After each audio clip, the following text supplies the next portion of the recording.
श्री स्वामी समर्थ। जय जय स्वामी समर्थ। स्वामींचं नाव घेऊन मी या व्हिडिओला सुरुवात करते। श्रावणातील प्रत्येक दिवसाला आणि साजऱ्या केल्या जाणाऱ्या व्रत तसेच सण उत्सवांना विशेष महत्त्व आणि महात्म्य आहे। श्रावणातील पौर्णिमा मोठ्या प्रमाणात साजरी केली जाते। श्रावण पौर्णिमा नारळी पौर्णिमा म्हणून सुद्धा प्रचलित आहे। या दिवशी रक्षाबंधनाचा सण हा साजरा केला जातो। पण राखी खरेदी करण्यापूर्वी तुम्हाला हा व्हिडिओ आवर्जून पाहायला हवा। आपल्याला या 4 प्रकारच्या राख्या ज्या आहेत त्या चुकूनही आपल्या भावाला बांधायच्या नाहीये। त्याचबरोबर राखी घेताना आपल्याला ह्या एका रंगाची राखी सुद्धा चुकूनही घ्यायची नाहीये। रक्षाबंधनच्या दिवशी आहे भद्राकाल, तर कोणत्या शुभ मुहूर्तामध्ये आपल्याला आपल्या भावाला राखी बांधायची, तशीच आपल्याला राखी कशी बांधायची, राखी बांधताना आपल्याला आरतीच्या ताटामध्ये कोणतं साहित्य घ्यायचं याबद्दल सविस्तर आणि महत्त्वाची माहिती मी तुम्हाला या व्हिडिओमध्ये देणार आहे। तो व्हिडिओ पूर्ण पहा आणि जर चॅनलवर नवीन असेल तर चॅनलला सबस्क्राइब करा आणि शेजारी बेल आयकॉन सुद्धा प्रेस करा। श्रावण पौर्णिमेचा दिवस हा नारळी पौर्णिमा म्हणून साजरा करतात। समुद्र हे वरुणाचे स्थान समजले जाते। या दिवशी श्रीफळ अर्पण करून त्याच्याविषयी कृतज्ञता व्यक्त करण्याची आणि पूजा करण्याची प्रथा आहे। तसेच या दिवशी रक्षाबंधनाचा सणही साजरा केला जातो। देशभरात हा सण साजरा केला जातो। रक्षाबंधन म्हणजे बहीण आणि भावाच्या प्रेमाचं बंधन। या दिवशी बहीण भाऊरायाच्या हातावर राखी बांधते। हा सण म्हणजे पराक्रम, प्रेम, साहस, संयम आणि सुरक्षिततेचा प्रतीक मानलं जातं। मानवी जीवनातील सर्व नात्यांमध्ये भाऊ आणि बहिणीचं प्रेम निस्वार्थ आणि पवित्र असल्याचे मानले जाते। मग राखी बांधण्याचे महत्त्व काय, तर भविष्य पुराणात असं लिहिलं आहे की प्रथम इंद्र यांची पत्नी साची हिने मृत्यूशुराशी युद्धात इंद्राचं रक्षण करण्यासाठी संरक्षण धागा बांधला होता। म्हणून जेव्हा पण कोणी युद्धात जातं तेव्हा त्याच्या मनगटावर कलावा किंवा मौली किंवा रक्षासूत बांधण्याची प्रथा सुरू झाली। त्याची पूजा केली जाते। त्याचबरोबर देवी लक्ष्मीने आपल्या पतीच्या रक्षणासाठी राजा बळीला आपला भाऊ बनवला आणि आपले पती श्री हरी विष्णू आपल्यासोबत परत नेले होते। राखी बांधल्याने ब्रह्मा, विष्णू, महेश, देवी लक्ष्मी, माता पार्वती आणि देवी सरस्वती यांचा आपल्याला आशीर्वाद मिळतो असं शास्त्रात सांगितलं आहे। ब्रह्मदेवाच्या कृपेने कीर्ती मिळते, विष्णूच्या कृपेने रक्षा मिळते, शिवाच्या कृपेने वाईट गुणांचा नाश होतो आणि त्याचप्रमाणे लक्ष्मीपासून आपल्याला संपत्तीची प्राप्ती होते। दुर्गा देवीपासून आपल्याला शक्ती मिळते आणि सरस्वती देवीपासून आपल्याला बुद्धीची प्राप्तीही होत असते।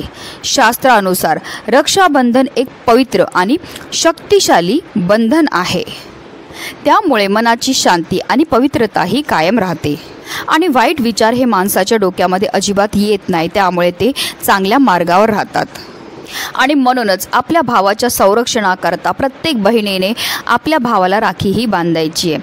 तर आता जाणून घेऊया यंदा रक्षाबंधन कोणत्या शुभ मुहूर्तावर आहे। तर यंदा सोमवारी म्हणजे 19 ऑगस्ट 2024 रोजी रक्षाबंधन आहे। श्रावण पौर्णिमा 18 ऑगस्ट रोजी उत्तरात्र 3:04 सुरू होईल, तर दुसऱ्या दिवशी म्हणजे 19 ऑगस्टला रात्री 11:55 समाप्त होईल।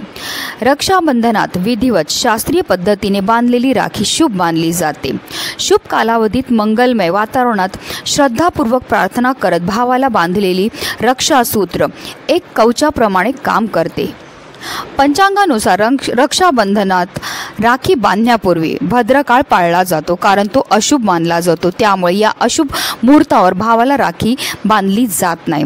पंचांगानुसार रक्षाबंधनाच्या दिवशी पहाटे 5:53 पासून भद्राकाळ सुरू होईल, तो दुपारी 1:32 राहील। तर मग आता आपल्या लाडक्या भावाला आपल्याला राखी कधी बांधायची, तर रक्षाबंधनाचा मुहूर्त दुपारी 1:32 पासून सुरू होईल, तो रात्री 9:08 असेल। या मुहूर्ताचा कालावधी 7 तास 38 मिनिटं राहील।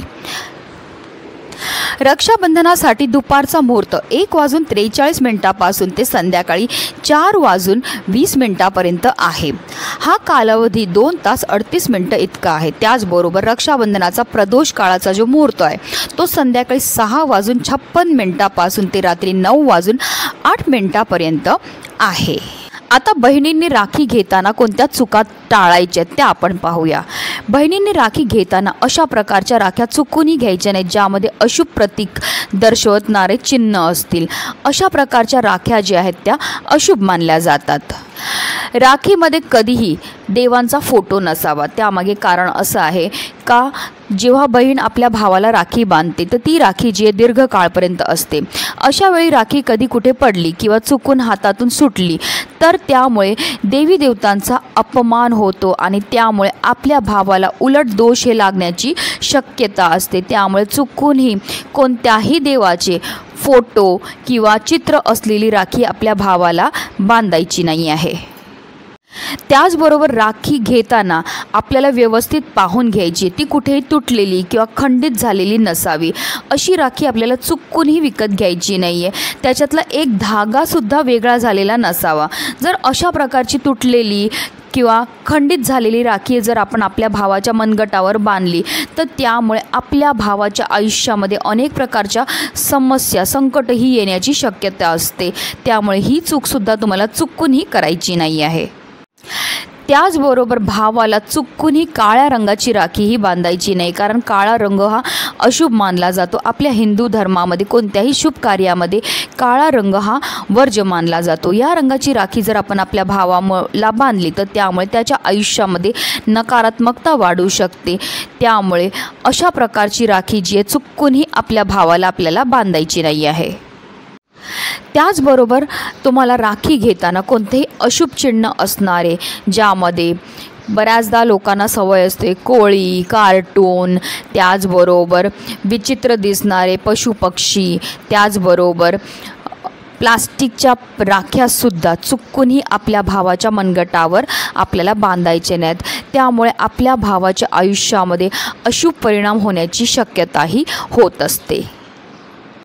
तुम्ही राखी घेताना लाल, पिवळा, निळा, हिरवा ह्या रंगाच्या राख्या तुमच्या भावाकरता घेऊ शकता। त्याचबरोबर ह्या राख्यांमध्ये काही शुभ चिन्ह असतात, जसं की तुम्ही फुलांच्या राख्या घेऊ शकतात, रेशमाच्या राख्या घेऊ शकतात, मोत्याच्या राख्या घेऊ शकतात।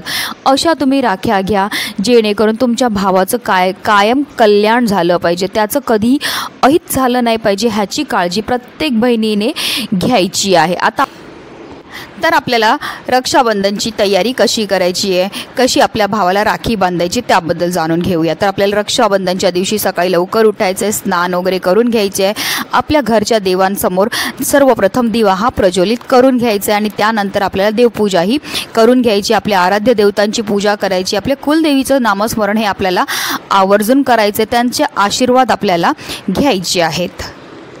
आता आपल्याला एक ताट किंवा तामण घ्यायचं आहे, त्याच्यामध्ये राखी, अक्षदा, कुंकू घ्यायचे आहेत। अक्षदा या पाण्यामध्ये थोड्या ओल्या करून घ्यायच्या आहेत। त्यानंतर आपल्याला ताटामध्ये निरांजनसुद्धा तयार करून घ्यायचं आहे। राखीचे साहित्य असलेले हे ताट किंवा तामण देवघरात नेऊन सर्वप्रथम आपल्याला बाळकृष्ण किंवा आपल्या आराध्य देवताला गणपती बाप्पांना किंवा स्वामी समर्थ महाराजांना एक राखी ही आपल्याला अर्पण करायची आहे। त्यांना राखी बांधून झाल्यानंतर आपल्याला रक्षाबंधनाचा विधी हा सुरुवात करायचा आहे। भावाचं सुमुख आपल्याला पूर्व दिशेला ठेवून त्याला बसवायचं आहे, यामुळे सर्व देवतांचे आशीर्वाद त्याला प्राप्त होतात। राखी बांधताना भावाच्या डोक्यावर टोपी, फेटा, पगडी काहीतरी डोक्यावर बांधावे। यापैकी काहीच उपलब्ध नसेल तर रुमाल तरी आपल्याला बांधायचा आहे। रक्षाबंधनाच्या विधीत बहिणीने प्रथम भावाच्या ललाटावर पिंजर वा कुमकुम लावावा। कुमकुम तिलक लावल्यानंतर अक्षदा लावाव्यात। त्यानंतर आशीर्वाद म्हणून अक्षदा भावाच्या डोक्यावर टाकाव्यात। या विधीनंतर भावाचे औक्षण करावे। औक्षण केल्यानंतर भावाच्या उजव्या हातावर रक्षासूत म्हणजेच राखी बांधावी। रक्षाबंधन करताना शक्य असल्यास मंत्रोच्चार करावा, यामुळे राखीच्या धाग्यात शक्तीचा संचार होतो असे मानले जाते। रक्षाबंधनाच्या विधीनंतर भावा बहिणीने एकमेकांना मिठाई द्यावी। भाऊ मोठा असला तर बहिणीने भावाला वाकून नमस्कार करावा आणि बहीण मोठी असल्यास भावाने बहिणीला वाकून नमस्कार करावा। रक्षाबंधन आटपल्यावर भावाने वस्त्र, आभूषण किंवा इच्छित भेटवस्तू बहिणीला देऊन तिच्या सुखी जीवनासाठी प्रार्थना करावी। भावाला राखी बांधताना त्याचबरोबर त्याचं औक्षण करताना आपल्याला एका मंत्राचा जप हा आवर्जून करायचा आहे। तो मंत्र असा आहे, येन बद्धो बलिराजा दानवेंद्रो महाबल। तेन त्वामः प्रतिबद्ध नामी रक्षे माचल माचल. पुन्हा एकदा सांगते, येन बद्धो बलिराजा दानवेंद्रो महाबल तेन त्वामे प्रतिबद्ध नामी रक्षे माचल माचल. या मंत्राचा आपल्याला निरंतर जप करत करत आपल्या भावाचं औक्षण आणि त्याला राखी बांधताना या मंत्राचा आपल्याला जप हा करायचा. ह्याच रीतीने तुम्हाला रक्षाबंधनाचा सण जो आहे साजरा करायचा, जेणेकरून आपल्या भावावर कधीही कोणत्याही प्रकारचं संकट विघ्न हे आलं नाही पाहिजे, हीच मनामध्ये इच्छा. म्हणूनच व्हिडिओ जास्तीत जास्त शेअर करा, जेणेकरून प्रत्येकाला ह्याची माहिती मिळेल. श्री स्वामी समर्थ. जय जय स्वामी समर्थ.